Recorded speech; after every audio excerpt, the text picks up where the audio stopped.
Hello, this is the first video for Gifted Advocacy,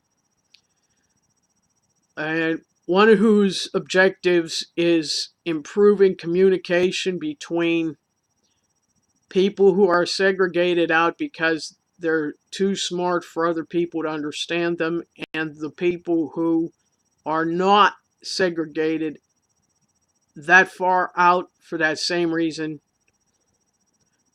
because there are some people that are just below that level who are still close enough to spot the spot the smartness. Here's the disconnect, is that we don't quite make the grade for them. And they sort of look down on us, and they don't want to associate with us, and they don't take our intellectual analyses seriously. And that's why there's a gap, because we're excluded, that the gap widens itself. I think that I just suffered an example that, or I'm about to. Here's one of the reasons, is that these two people are in the smart category and I'm in the almost smart category. Where when I was trying to write something to them, I had a struggle to find a way to word it. When I settled on a way to word it, one of them appeared to be offended. The other one didn't even respond. And then when I tried to make an apology to the one who seemed to be offended, I got a response that seemed like a rebuff of the apology, that this was something beyond apology, and she made it sarcastic to the tune of, I don't even want to tell you that this was beyond apologies. It's like a nested escalation of rejection of apologies.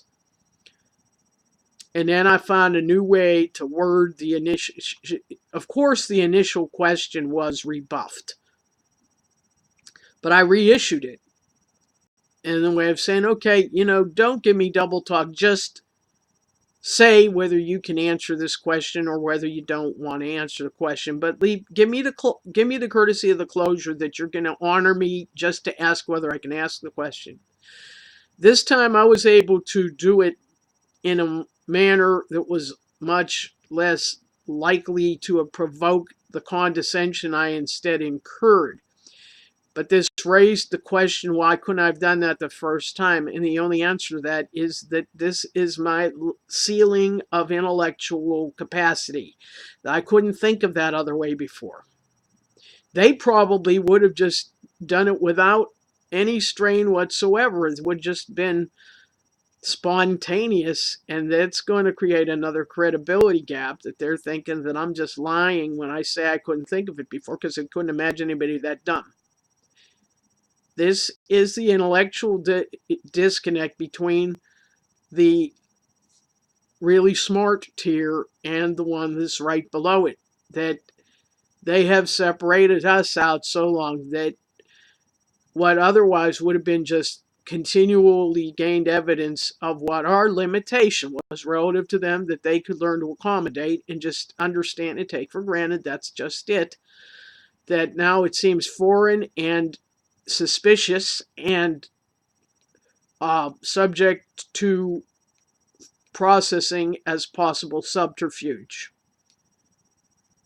And this is one of the reasons that the group that I started here, the channel that I've started here, Gifted Advocacy, the analysis of the intellectual disconnects between different tiers of elevated intellect down to the plane of average society, is logistically mandated.